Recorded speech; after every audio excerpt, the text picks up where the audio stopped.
Baik,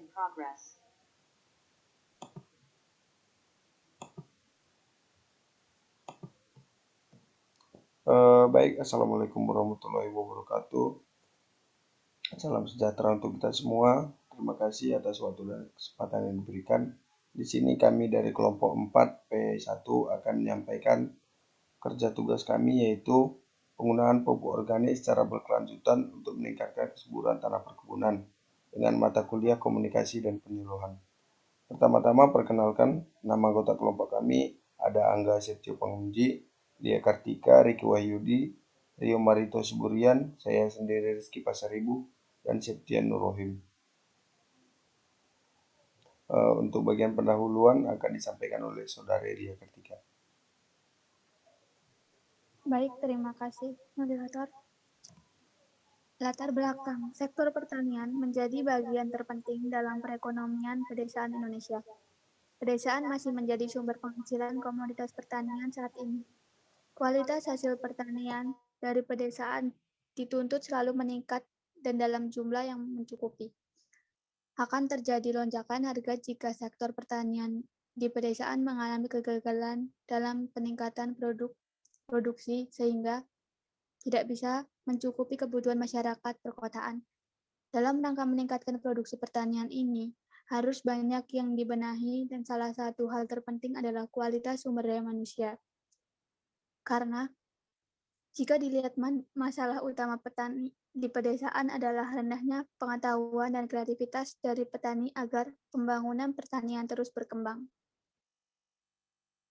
Begitu pentingnya peran penyuluh pertanian membuat pemerintah mengambil langkah untuk lebih memperdaya para penyuluh. Peran penyuluh pertanian sangat menentukan keberhasilan pembangunan pertanian. Peran penyuluh pertanian dapat dikatakan sebagai garda terdepan untuk meningkatkan kualitas petani saat ini. Penyuluh berperan sebagai perantara dan penghubung informasi untuk petani maupun dari petani. Penyuluh menyampaikan informasi dari balai pengkajian maupun peneliti ke petani dan menyampaikan aspirasi dari petani ke pembuat kebijakan. Karena di sini penyuluh langsung terjun ke petani dan masyarakat sehingga akan lebih mengetahui kondisi di lapangan yang sebenarnya. Baik, akan saya kembalikan ke moderator.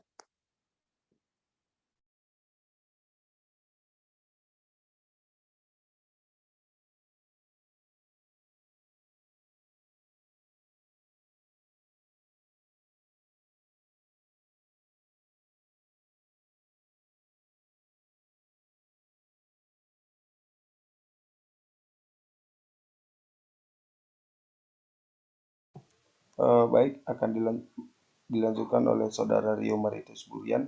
Kepada Saudara Rio, dipersilakan. Baik, untuk keadaan umum, dalam makalah ini kami akan membahas tentang manfaat pupuk organik di perkebunan, yang dimana saat ini penggunaan pupuk kimia sangat banyak di dalam perkebunan. Penggunaan pupuk organik sangat disarankan karena memiliki banyak manfaat. Salah satunya untuk meningkatkan kesuburan tanah secara alami. Data yang kami gunakan dalam makalah ini merupakan data dari web resmi perusahaan dan merupakan sumber yang terpercaya.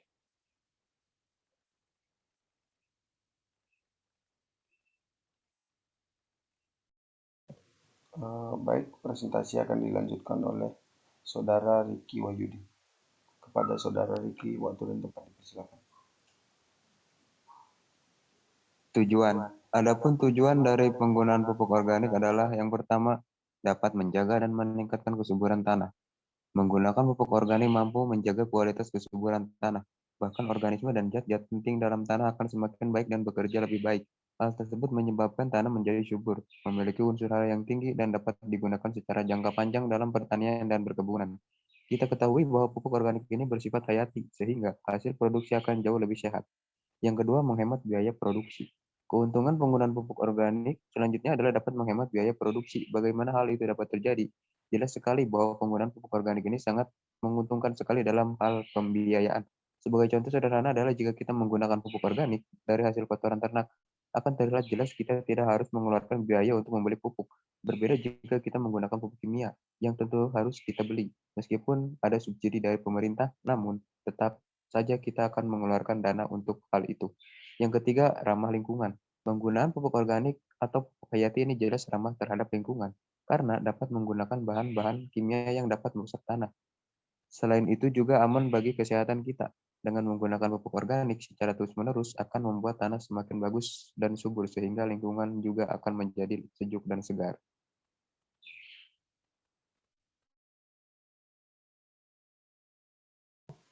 Untuk presentasi selanjutnya akan dilanjutkan oleh Saudara Angga Septio Pamunggi. Kepada Saudara Angga Septio, dipersilakan. Baik, terima kasih moderator. Yang selanjutnya adalah masalah. Pertama, mengandung unsur hara yang rendah. Tujuan dari pemberian pupuk adalah untuk menambah kandungan unsur hara yang sudah ada di dalam tanah yang kemudian dimanfaatkan oleh tanaman untuk proses berkembangnya tanaman tersebut.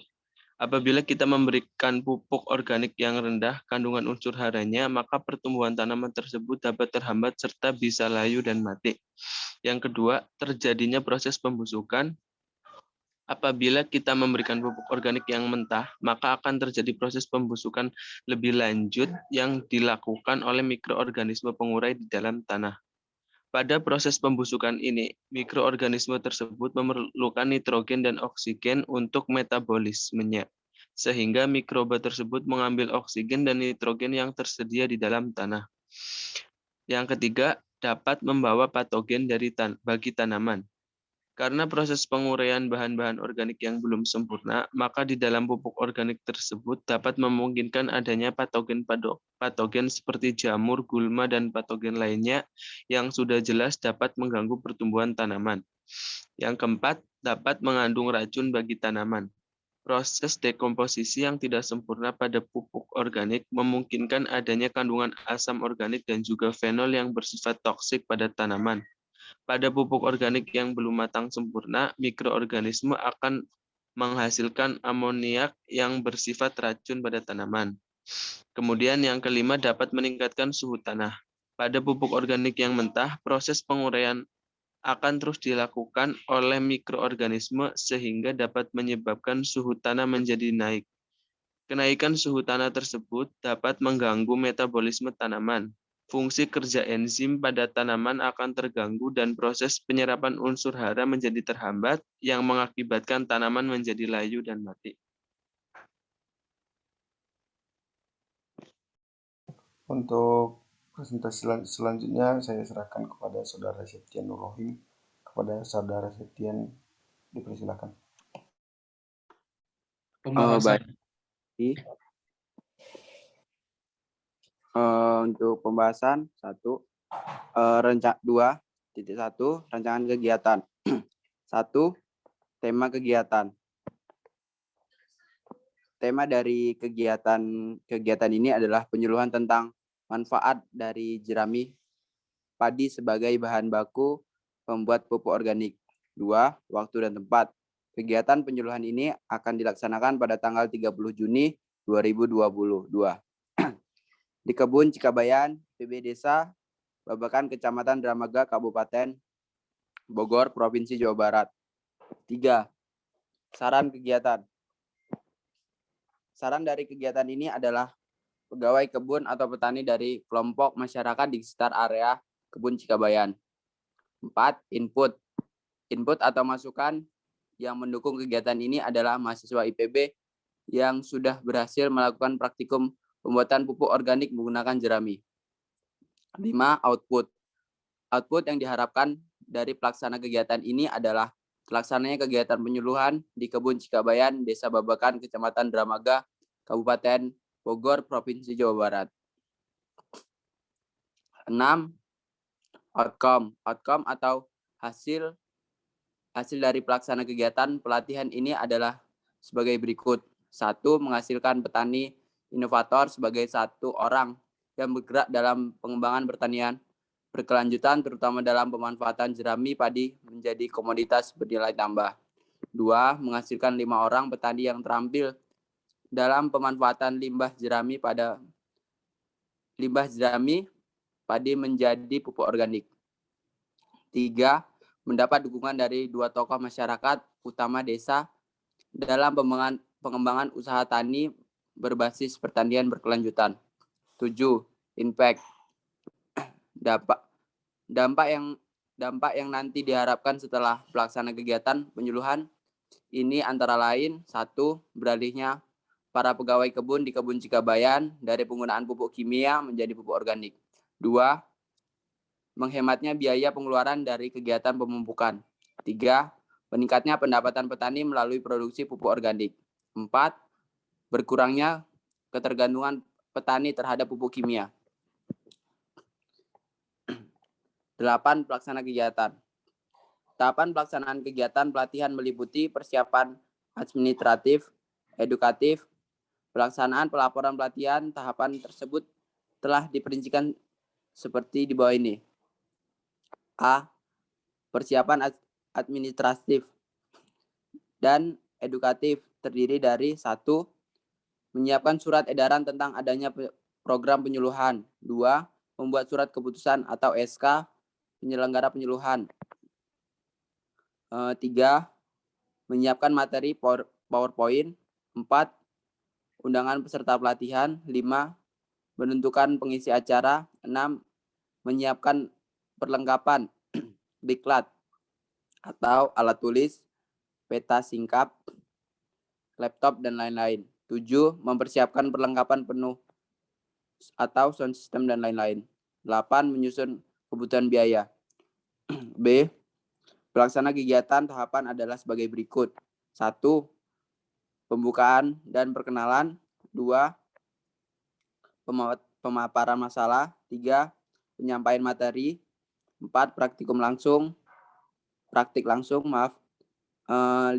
Sesi tanya jawab. 6. Penutup. C. Evaluasi pekerja dalam evaluasi antara lain: 1. Membuat hasil kegiatan. 2. Membuat rancangan tidak lanjut atau RTL. 9. Materi yang akan disampaikan dalam pelatihan ini adalah dinamika kelompok pertanian berkelanjutan atau urgensi dan manfaat. Tahapan pembukaan pupuk organik dalam praktikum cara membuat pupuk organik dari jerami dan larutan E4. 10.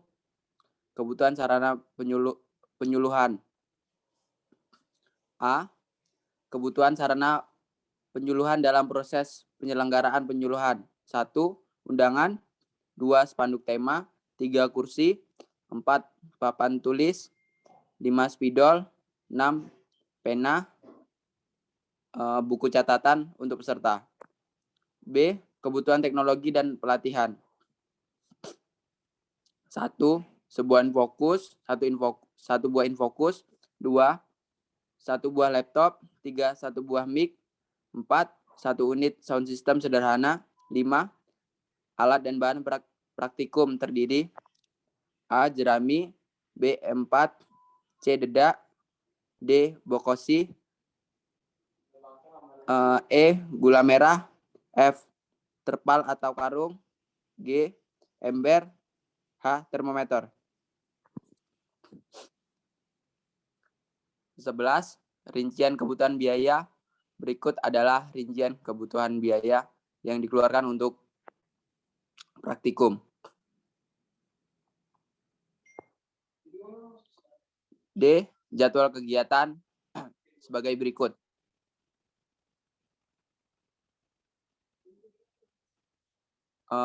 Baik, penutup. 4.1 rancangan tidak lanjut program